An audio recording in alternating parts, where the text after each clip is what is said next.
Coach? Yeah, that was obviously, thrilled to get the win there. Just able to kind of grind out, road game there. Third straight road game, all in the kind of the Midwest, and I think third one in less than a week, Phil. Yep. Just 7 days. won that with just with toughness and the guys showing real grit and heart. It was obviously we didn't play a clean game, and after a really good start, but credit to Paul.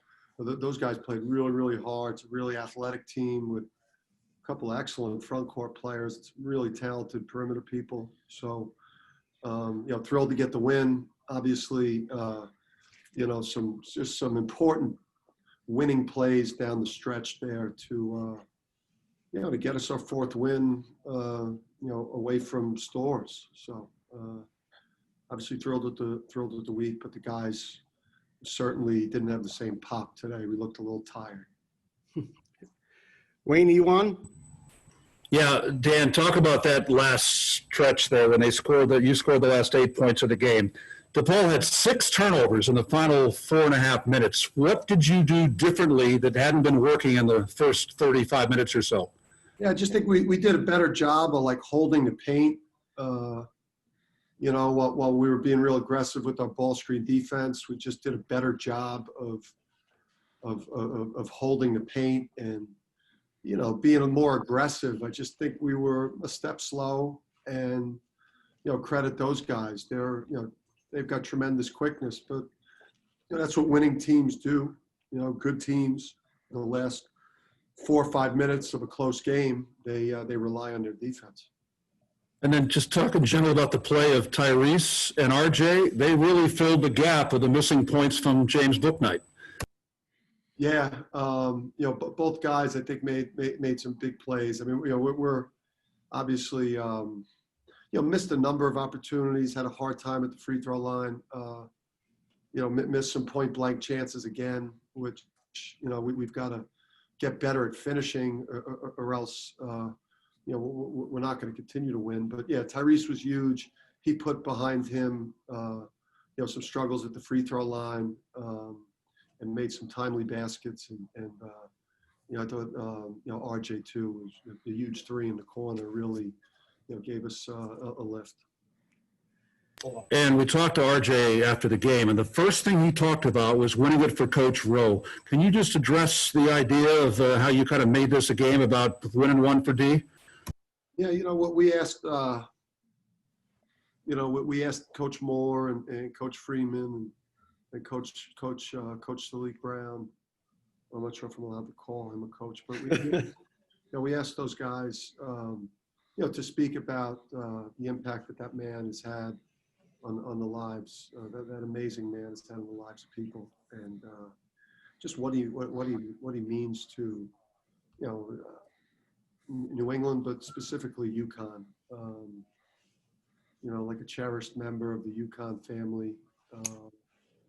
And we wanted to, right before we went to bed last night, it was as simple as, we've got to find a way. We know, it's going to be difficult to win your third game in a row on the road, but let's dig down, and what great programs do is they find a way to win a game like tomorrow, and then they dedicate that and they honor Coach Rowe and his family and everything he's meant to UConn and to basketball and to the world, because the world would be in a much better place. We wouldn't have the divisiveness and the hate and suffering if there were more human beings with his kindness.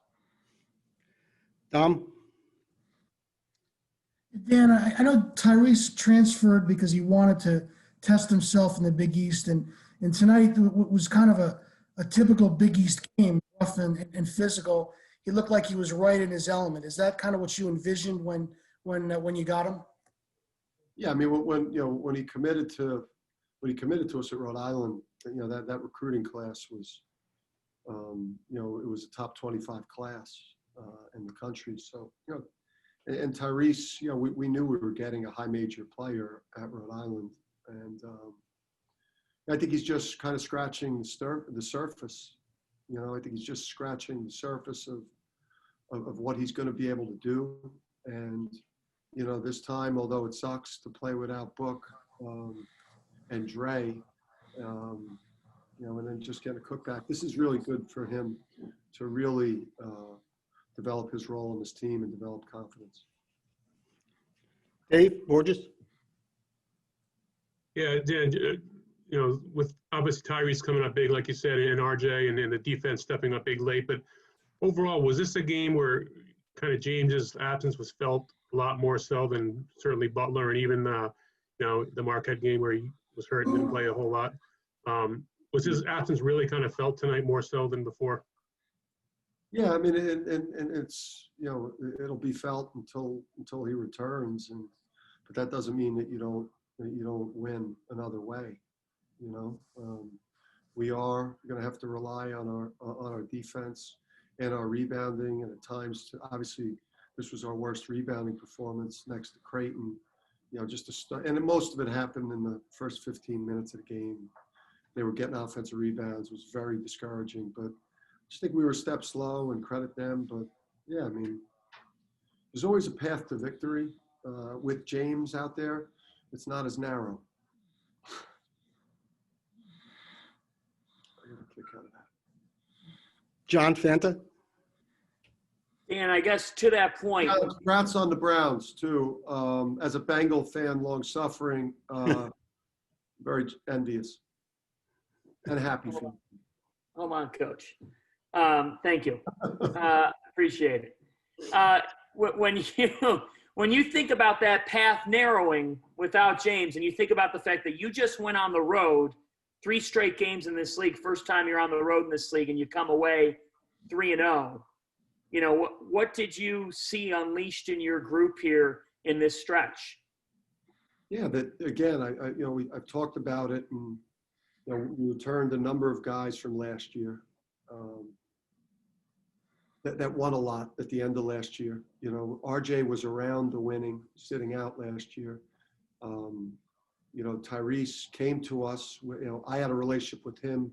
Plus, Tyrese was coming from a place where he played for an excellent coach. So, you know, and we've got a good group of freshmen. So I just, you know, once you get over that hump of that you go through during a rebuild where it's just brutality the first year or two or however long it takes to turn it and develop a winner's mindset, like that landed on us last year, and now you know, it's in the bones of our program. Gavin? Dan, how important is it to be able to win in different ways like you did tonight? Yeah, I mean that's you know, that's what that's what sports is all about. You know, and that's what, you know, emerging teams or good teams or the progress that we've made is you know, you find a way. You know, you find a way to win. You obviously there were some things that went on. You know, we have the breakaway dunk. Brendan makes a beautiful steal and has a breakaway, and it gets knocked off his foot. The free throws, the point blank shots, the times we were going to offense rebound and score it, and we knocked it out of our hands. There were so many plays that said, like, this wasn't going to be our night, but this group is tough, and they found a way. Joe Zone? Dan, 2 weeks ago, we were talking about not playing enough games. Now you've played 3 in a week. Does this break coming up really come at a good time for the team? Yeah, I don't want to sound like a chronic complainer. You know, the Villanova game would have been Friday. Yeah.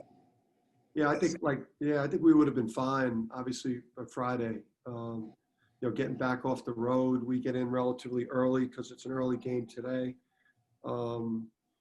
Yeah, I mean, this was a tough stretch, losing James after game 1 of it. You know, shorten the roster and put more pressure on other people. But so I do think obviously tomorrow we'll know more about James's you know, the length of how long he'll be out tomorrow, and it'll give us a couple of days too to prepare for how we need to play if he's going to miss more time. We didn't have a whole lot of time to organize ourselves on how we need to play offensively with James out, because it happened, quickly. Mike Mavrodakis? Hey, Dan, what kind of impact has RJ Cole's defense had in the last few games? He's kind of turned it up. Yeah, I mean, he's, in these Big East games, he's been, fantastic on the other team's, point guard and he's 3 for 9 today, the big three in the corner, made a couple big free throws. Once he gets adjusted to, he's very slick and he's very crafty. And, he's obviously, this is a different monster in terms of the league, but I think he's going to be able to find more of those, 6 for 11 type of games, 15 and 5. But while he's doing that, he stabilizes our team and he's played great defense. They both him and Gaffney, they've really stabilized that position. We got 15 and 5 out of those 2 guys today at the point. So Charlotte? combined. Just to follow up with Book, you kind of talk about finding out more. Do you anticipate it to be a longer term thing, or do you think he'll be back by the time you guys play next? I think it's Monday or Sunday. And especially not having that Villanova game now kind of works out. Yeah, I think we'll know more. We have a pretty good idea of where it's heading for him. If he misses time, it won't be a lot of time. If he misses time, it's not going to be a lot of time. So. Thank you.